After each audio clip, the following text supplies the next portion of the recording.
ਸੋ ਜਦ ਲੋਕ ਬੌਧਿਕ ਤੌਰ ਤੇ, ਸਮਾਜਿਕ ਤੌਰ ਤੇ, ਆਰਥਿਕ ਤੌਰ ਤੇ ਤਕੜੇ ਹੋਣਗੇ, ਇਹਨਾਂ ਨੂੰ ਚੁਣੌਤੀ ਦੇਣਗੇ। ਫਿਰ ਕੁੜੀਆਂ ਦੀ ਢਾਲਿਆਂ ਨਾਲ ਲੜਾਈ ਹੋਏਗੀ, ਕੁੜੀਆਂ ਢਾਲਿਆਂ ਦੀ ਮਹਿਲਾਂ ਨਾਲ ਲੜਾਈ ਹੋਏਗੀ। ਫਿਰ ਹੋਏਗਾ ਇਹ ਜਿਹੜੀ ਪਹਿਲਾਂ ਵੰਡੀ ਪਈ ਹੋਈ ਹੈ, ਦੋ ਹਿੱਸਿਆਂ ਦੇ ਵਿੱਚ ਧਰਤੀ ਵੰਡੀ, ਇੱਕ ਮਹਿਲਾਂ ਦੀ, ਇੱਕ ਢੋਕਾਂ ਦੀ, ਦੋ ਹਿੱਸਿਆਂ ਦੇ ਵਿੱਚ ਖਲਕਤ ਵੰਡੀ, ਇੱਕ ਲੋਕਾਂ ਦੀ, ਇੱਕ ਜੋਕਾਂ ਦੀ। ਫਿਰ ਲੋਕਾਂ ਤੇ ਜੋਕਾਂ ਦੀ ਲੜਾਈ ਹੋਏਗੀ, ਫਿਰ ਜੋਕਾਂ ਮਰਨਗੀਆਂ, ਲੋਕ ਰਾਜ ਕਰਨਗੇ। ਸੋ ਮੈਨੂੰ ਤਾਂ ਝਿਜਕ ਨਹੀਂ ਹੈ ਜੇ ਮੇਰੇ ਤੋਂ ਕੋਈ ਗਲਤੀ ਹੋ ਗਈ ਕਿ ਮੰਨਣ 'ਚ ਵੀ ਹਾਂ ਮੇਰੇ ਤੋਂ ਗਲਤੀ ਹੋਈ, ਪਰ ਮੈਨੂੰ ਦਿਖਾ ਤਾਂ ਦਿਓ ਵੀ ਆਏ ਭਾਈ। ਉਹ ਦਿਖਾਉਂਦੇ ਵੀ ਨਹੀਂ, ਕਿਉਂਕਿ ਉਹ ਸੁਣੀ ਸੁਣਾਈ ਇਹੀ ਤਾਂ ਦੁਖਾਂਤ ਹੈ ਸਾਡਾ। ਜਿਹੜਾ ਤੁਸੀਂ ਪੁੱਛਿਆ ਅੱਜ ਸਵਾਲ, ਬਹੁਤ ਵੱਡਾ ਸਵਾਲ ਪੁੱਛਿਆ ਤੁਸੀਂ, ਔਰ ਰੀਅਲੀ ਇਸ ਸਵਾਲ ਦਾ ਜਵਾਬ ਲੱਭਣਾ ਹੈ। ਸਿਆਸਤਦਾਨ ਗੁੰਮਰਾਹ ਕਰ ਰਿਹਾ। ਕਿੱਥੇ ਨੇ ਇਹਨਾਂ ਨੇ ਕਦੇ ਡਿਸਕਸ ਕਰਿਆ ਹੋਵੇ ਉੱਥੇ ਵੀ ਇੱਥੇ ਸੈਸ਼ਨ ਹੋਲਡ ਕਰੋ 15 ਦਿਨ, ਆਪਾਂ ਖੇਤੀ ਨੂੰ, ਨਸ਼ਿਆਂ ਨੂੰ, ਬੇਰੁਜ਼ਗਾਰੀ ਨੂੰ, ਇਹਨੂੰ ਡਿਸਕਸ ਕਰਾਂਗੇ। ਕਿੱਥੇ ਦਿਖਾ ਦਿਓ ਇੱਕ ਸੈਸ਼ਨ ਇਸ ਗੱਲ ਦੇ ਉੱਤੇ, ਕਿਸੇ ਨੇ ਮੰਗ ਵੀ ਕਰੀ ਹੋਵੇ ਵੀ ਇਸ ਗੱਲ ਦੇ ਉੱਤੇ ਸੈਸ਼ਨ ਕਰੋ। ਮੈਨੂੰ ਹਰੀਸ਼ ਰਾਵਤ ਜੀ ਇਹ ਤਾਂ ਦੱਸ ਦਿੰਦੇ ਵੀ ਕਿਹੜਾ ਅਹੁਦਾ ਦਿੱਤਾ ਸੀ ਕਾਂਗਰਸ ਪਾਰਟੀ ਨੇ ਜਾਂ ਹਰੀਸ਼ ਰਾਵਤ ਜੀ ਨੇ ਜਾਂ ਕਿਸੇ ਨੇ ਜਿਹਨੂੰ ਉਹਨਾਂ ਨੇ ਹਟਾਉਣਾ ਸੀ। ਮੈਂ ਤਾਂ ਆਹ ਪੁੱਛਿਆ, ਇਹ ਮੈਂ ਕੋਈ ਜਵਾਨੀ ਪੁੱਛਿਆ, ਮੈਂ ਤਾਂ ਪਬਲਿਕਲੀ ਪੁੱਛਿਆ। ਮੈਂ ਤਾਂ BBC ਨੂੰ ਸਟੇਟਮੈਂਟ ਦਿੱਤੀ ਹੈ। ਨਹੀਂ, ਬਹੁਤ ਜਗ੍ਹਾ ਤੇ ਤੋੜ ਕੇ ਹੈਡਿੰਗ ਹੋਰ ਕੱਢ ਦੇਣਗੇ, ਸੁਰਖੀ ਹੋਰ ਬਣਾ ਦੇਣਗੇ। ਆਹ ਇੱਕ ਨਾਮੀ ਗ੍ਰਾਮੀ ਅਖਬਾਰ ਹੈ ਪੰਜਾਬ ਦਾ, ਤੇ ਉਹਨੇ ਚੱਕ ਕੇ ਡਾਤਾ। ਮੈਂ ਉਹਨੂੰ ਕਿਹਾ ਵੀ ਮੈਂ ਪਿਆਰ ਦੇ ਤੌਰ ਤੇ ਸਟੇਟਮੈਂਟ ਦੇ ਰਿਹਾ, ਉਹਨੇ ਚੱਕ ਕੇ ਡਾਤਾ ਸਿੱਧੂ ਦਾ ਸਲਾਹਕਾਰ। ਕੀ ਕਰੋਗੇ? ਉਹਨੂੰ ਪੁੱਛਿਆ, ਇੱਕ ਉਹਨੇ ਡਾਤਾ ਵੀ ਇਹ ਰਾਸ਼ਟਰ ਵਿਰੋਧੀ ਸਟੇਟਮੈਂਟ ਦਿੱਤੀ ਹੈ, ਪ੍ਰੋ ਪਾਕਿਸਤਾਨ ਦੀ ਹੈ। ਮੈਂ ਲਿਖ ਕੇ ਪੁੱਛਿਆ ਵੀ ਦੱਸੋ ਮੈਨੂੰ ਕਿਹੜੀ ਹੈ ਉਹ ਰਾਸ਼ਟਰ ਵਿਰੋਧੀ ਸਟੇਟਮੈਂਟ, ਦਿਖਾ ਤਾਂ ਦਿਓ ਤਾਂ ਕਿ ਮੈਨੂੰ ਪਤਾ ਲੱਗ ਜੇ। ਮੈਂ ਤਾਂ ਰਾਸ਼ਟਰ ਵਿਰੋਧੀ ਸਟੇਟਮੈਂਟ ਦੇਣਾ ਨਹੀਂ ਚਾਹੁੰਦਾ। ਜੇ ਸਲਾਹਕਾਰ ਸੀ, ਗੱਲਾਂ ਦੇਖੀਆਂ ਤੁਸੀਂ, ਪਹਿਲਾਂ ਵੀ ਗੱਲਾਂ ਦੇਖੀਆਂ ਸੀ, ਉਹ ਚੀਜ਼ਾਂ ਪਹਿਲਾਂ ਵੀ ਛਪਦੀਆਂ ਸੀ ਅਖਬਾਰਾਂ ਵਿੱਚ, ਪਹਿਲਾਂ ਵੀ ਚਰਚਾ ਹੁੰਦੀ ਸੀ। ਤੁਸੀਂ ਆਪਦਾ ਪੁਆਇੰਟ ਦੇਣਾ ਸੀ, ਪੁਆਇੰਟ ਦਿੱਤੇ ਜਾਂ ਜੋ ਵੀ ਦਿੱਤਾ ਆਫੀਸ਼ੀਅਲੀ ਦਿੱਤੇ, ਜਿੱਦਾਂ ਵੀ ਹੈਗਾ ਸੀ, ਮਿਲ ਕੇ ਦਿੱਤੇ ਜਾਂ ਫੋਨ 'ਤੇ ਦਿੱਤੇ। ਉਹੀ ਗੱਲਾਂ ਪਹਿਲਾਂ ਬੋਲਦੇ ਸੀ, ਉਹੀ ਗੱਲਾਂ ਪਹਿਲਾਂ ਹੁਣ ਬੋਲਦੇ ਸੀ, ਤੇ ਇਹਨਾਂ ਬਵਾਲ ਕਾਹਤੋਂ ਮੱਚਿਆ ਸੀ? ਇਹ ਕਹਿੰਦੇ ਪਾਕਿਸਤਾਨ ਪ੍ਰੋ ਪਾਕਿਸਤਾਨੀ ਹੈ, ਇਹਨੂੰ ਪ੍ਰੋ ਪਾਕਿਸਤਾਨ ਕਹਿੰਦੇ ਨੇ। ਉਹ ਕੈਪਟਨ ਸਾਹਿਬ ਹੈ, ਜੇ ਜਿਸ ਸੂਬੇ ਦਾ ਮੁੱਖ ਮੰਤਰੀ ਜਿਹੜਾ ਪਹਿਲਾਂ 5 ਸਾਲ ਰਿਹਾ ਹੋਵੇ, 4.5 ਸਾਲ ਰਿਹਾ ਹੋਵੇ, ਔਰ ਰਾਜਾ ਰਿਹਾ ਹੋਵੇ, ਆਪਣੇ ਆਪ 'ਚ ਕੈਪਟਨ ਰਿਹਾ ਹੋਵੇ, ਜੇ ਉਹਦਾ ਇਹ ਹਾਲ ਹੈ ਵੀ ਉਹਨੇ ਸਟੇਟਮੈਂਟ ਦੇਖਣ ਦੀ ਕੋਸ਼ਿਸ਼ ਹੀ ਨਹੀਂ ਕਰੀ ਵੀ ਕਿਆ ਕੀ ਹੈ। ਤੇ ਦੂਜਾ ਮੈਂ ਕਿਹਾ ਵੀ ਇਹ ਵਪਾਰ ਹੋਣਾ ਚਾਹੀਦਾ ਹੈ ਵਾਘੇ ਰਾਹੀਂ। ਤੇ ਜਿਹੜਾ ਉਹ ਕਹਿੰਦਾ ਮੈਂ ਪੰਜਾਬ ਦਾ ਬੜਾ ਰਾਖਾਂ, ਇਹਦਾ ਮਤਲਬ ਵਾਘੇ ਰਾਹੀਂ ਵਪਾਰ ਮਨਜ਼ੂਰ ਨਹੀਂ। ਤਾਂ ਹੀ ਮੇਰੀ ਸਟੇਟਮੈਂਟ ਨੂੰ ਪ੍ਰੋ ਪਾਕਿਸਤਾਨ ਕਹਿੰਦਾ ਨਾ ਵੀ ਇੱਥੋਂ ਦੀ ਨਹੀਂ ਹੋਣਾ ਚਾਹੀਦਾ ਵਪਾਰ। ਜਿਵੇਂ ਡਾਂਗੇ ਵੇਲੇ ਤਾਂ ਉਹਨੇ ਕਹਿ ਹੀ ਦਿੱਤਾ ਵੀ ਨਾ ਨਾ ਨਾ, ਇਹ ਤਾਂ ਸਿਰਫ ਲਾਂਘਾ ਹੀ ਖੁੱਲ੍ਹ ਰਿਹਾ। ਹੁਣ ਉਹ ਕਹਿੰਦਾ ਵਪਾਰ ਵੀ ਨਹੀਂ ਹੋਣਾ ਚਾਹੀਦਾ। ਫਿਰ ਉਹ ਪ੍ਰੋ ਪੰਜਾਬ ਹੈ ਕਿ ਪ੍ਰੋ ਪਾਕਿਸਤਾਨ ਹੈ? ਕੌਣ ਹੈ ਪ੍ਰੋ ਪੰਜਾਬ ਤੇ? ਪ੍ਰੋ ਪੰਜਾਬ ਕਰਦਾ ਇਹ ਕਿ ਵਾਘੇ ਰਾਹੀਂ ਵਪਾਰ ਹੋਵੇ, ਇਹ ਪ੍ਰੋ ਪਾਕਿਸਤਾਨ ਨਹੀਂ ਹੈ। 370 ਧਾਰਾ ਜਿਹੜੀ ਬਣਾਈ ਗਈ, ਜਿਹੜਾ 35 ਇਹ ਬਣਾਈ ਗਈ, ਹਾਲਾਂਕਿ ਉਹਨੂੰ ਬਹੁਤ ਕਮਜ਼ੋਰ ਕਰ ਦਿੱਤਾ ਗਿਆ। ਜਿਹੜਾ ਜਦ ਕਸ਼ਮੀਰ ਭਾਰਤ 'ਚ ਰਿਹਾ, ਕਸ਼ਮੀਰ ਭਾਰਤ ਦਾ ਅੰਗ ਹੈ, ਰਲੇ ਕਿਉਂ? ਕਿਉਂਕਿ ਉਹਨੇ ਆਜ਼ਾਦ ਰਹਿਣ ਦੀ ਸੋਚੀ, ਤੇ ਪਾਕਿਸਤਾਨ ਨੇ ਹਮਲਾ ਕਰਤਾ। ਪਾਕਿਸਤਾਨ ਨੇ ਕੁਝ ਹਿੱਸਾ ਦੱਬ ਲਿਆ, ਇਹਨਾਂ ਨੇ ਕੁਝ ਸ਼ਰਤਾਂ ਦੇ ਅਧੀਨ ਕਰਿਆ। ਇਸੇ ਕਰਕੇ ਤੁਸੀਂ ਕਹਿੰਦਾ POK, ਪਾਕਿਸਤਾਨ ਆਕੂਪਾਈਡ ਕਸ਼ਮੀਰ, ਉਹ ਜਿਹੜਾ ਹਿੱਸਾ ਉਹਨਾਂ ਨੇ ਦੱਬ ਰੱਖਿਆ ਹੈ ਉਹ ਸਾਡਾ, ਕਿਉਂਕਿ ਕਸ਼ਮੀਰ ਦੇ ਰਾਜੇ ਨੇ ਸਾਡੇ ਨਾਲ ਫੈਸਲਾ ਕਰ ਲਿਆ। ਜਿਵੇਂ 563 ਸਟੇਟਾਂ ਸੀ, ਜੇ 563 ਸਟੇਟਾਂ ਸਾਡੇ ਨਾਲ ਰਲੀਆਂ ਨੇ ਤੇ ਕਸ਼ਮੀਰ ਵੀ ਲੜ ਗਿਆ ਸਾਡੇ ਨਾਲ, ਤੇ ਕਸ਼ਮੀਰ ਨੇ ਕੋਈ ਸ਼ਰਤਾਂ ਤਹਿਤ ਅਸੀਂ ਉਹਨੂੰ ਰਲਾਇਆ। ਜੇ ਤੁਸੀਂ ਇਹ ਚੀਜ਼ਾਂ ਬੋਲਦੇ ਹੋ, ਤੁਸੀਂ ਕਹਿੰਦੇ ਵੀ ਰਾਈਟ ਹੈ, ਬੋਲਣ ਦਾ ਸਭ ਨੂੰ ਅਧਿਕਾਰ ਹੈ, ਤੇ ਫਿਰ ਕੈਪਟਨ ਸਾਹਿਬ ਵੀ ਉਸ ਤੋਂ ਬਾਅਦ ਬਿਆਨ ਕਰਦੇ ਨੇ, ਹਰੀਸ਼ ਰਾਵਤ ਵੀ ਕਹਿ ਦਿੰਦੇ ਨੇ ਜਾ ਕੇ ਵੀ ਨਹੀਂ ਅਸੀਂ ਤਾਂ ਇਹਨਾਂ ਨੂੰ ਹਟਾਵਾਂਗੇ। ਤੁਹਾਡੇ ਮੈਂ ਕਹਿੰਦਾ ਵੀ ਨਾ ਕਹਿਣ। ਮੈਂ ਤਾਂ ਇਹ ਪੁੱਛਿਆ ਵੀ ਤੁਸੀਂ ਮੈਨੂੰ ਐਂ ਦੱਸ ਦਿਓ ਮੈਨੂੰ ਕਿਹੜੇ ਉਹਦਾ ਤੁਸੀਂ ਦਿੱਤਾ ਜੀ ਤੋਂ ਹਟਾਓਗੇ। ਮੈਂ ਤੁਹਾਨੂੰ ਕਹਾਂ ਤੁਸੀਂ ਉੱਥੇ ਬੈਠੇ ਕਿਸੇ ਹੋਰ ਦੀ ਇੰਟਰਵਿਊ ਕਰ ਦਿਓ, ਮੈਂ ਕਹਿੰਦਾ ਮੈਂ ਤੁਹਾਨੂੰ ਇੰਟਰਵਿਊ ਨਹੀਂ ਲੈਂਦੇ। ਨਹੀਂ, ਮੈਂ ਕੌਣ ਆ? ਨਾ ਤੁਸੀਂ ਮੇਰੇ EMPLOYEE ਨਾ ਹੋਰ। ਜਦੋਂ ਕਿਸੇ ਵੀ ਧਰਮ ਦੇ ਉੱਤੇ ਜਾ ਕੇ ਸਿਆਸੀ ਪਾਰਟੀਆਂ ਪੱਤਾ ਖੇਡਦੀਆਂ ਨੇ ਤਾਂ ਲੱਗਦਾ ਵੀ ਲੋਕ ਵੀ ਉਸੇ ਤਰੀਕੇ ਨਾਲ ਵੋਟ ਕਰਨੀ ਸ਼ੁਰੂ ਕਰ ਦਿੰਦੇ ਨੇ ਵੀ ਠੀਕ ਹੈ, ਸਾਡਾ ਵਰਗ ਦਾ ਬੰਦਾ ਸੀ, ਇਹਨੂੰ ਵੋਟਾਂ ਪਾਵਾਂਗੇ, ਸਾਡੇ ਵਰਗ ਦਾ ਬੰਦਾ ਸੀ, ਵੋਟਾਂ ਪਾਵਾਂਗੇ। ਉੱਥੇ ਜਾ ਕੇ ਪੰਜਾਬ ਨੂੰ ਪਿੱਛੇ ਛੱਡਦੇ ਹਾਂ, ਅਸੀਂ ਇਹਦੀ ਜਾਤੀ ਨੂੰ ਅੱਗੇ ਲੈ ਆਉਂਦੇ ਹਾਂ ਵੀ ਸਾਡੀ ਜਾਤੀ ਦਾ ਵਿਅਕਤੀ ਅਸੀਂ ਇਹਨੂੰ ਵੋਟਾਂ ਪਾਵਾਂਗੇ। ਆ PK GK CK ਇਸੇ ਕਰਕੇ ਆ ਰਹੇ ਨੇ ਕਿ ਲੋਕਾਂ ਦੀ ਰਾਏ ਬਣਾਉਂਦੇ ਨੇ ਵੀ ਨਹੀਂ ਆਹ ਠੀਕ ਹੈ। ਇਸੇ ਕਰਕੇ ਉਹਨਾਂ ਦੇ ਅੰਦਰ ਜਿਵੇਂ BJP ਨੇ ਬੰਬ ਫਿੱਟ ਕਰਕੇ ਜ਼ਹਿਰ ਵਾਦਾ ਸੋ ਕਾਲਡ ਹਿੰਦੂਆਂ ਦੇ, ਜੇ ਧਰਮ ਦੇ ਨਾਂ ਦੇ ਉੱਤੇ ਕਿਸੇ ਨੂੰ ਕੋਈ ਬੈਨੀਫਿਟ ਮਿਲਣਾ ਹੁੰਦਾ ਤਾਂ ਭਾਰਤ ਦੇ ਵਿੱਚ ਜਿਹੜੇ ਰਹੇ ਨੇ ਪ੍ਰਾਈਮ ਮਿਨਿਸਟਰ ਸਵਾਏ ਮਨਮੋਹਨ ਸਿੰਘ ਜੀ ਦੇ, ਸਾਰੇ ਹੀ ਹਿੰਦੂ ਨੇ, ਤੇ ਫਿਰ ਹਿੰਦੂ ਸੁਖੀ ਹੋ ਗਏ। ਤੁਸੀਂ ਉਰੇ ਹੁਣ ਬੈਠੇ ਇੰਟਰਵਿਊ ਲੈ ਰਹੇ ਹੋ, ਮੈਂ ਹੁਣ ਕਹਿਦਾ ਵੀ ਵਿਜੇ ਬਸ ਬਹੁਤ ਹੋ ਗਿਆ, ਹੁਣ ਨਹੀਂ ਲਾਇਆ।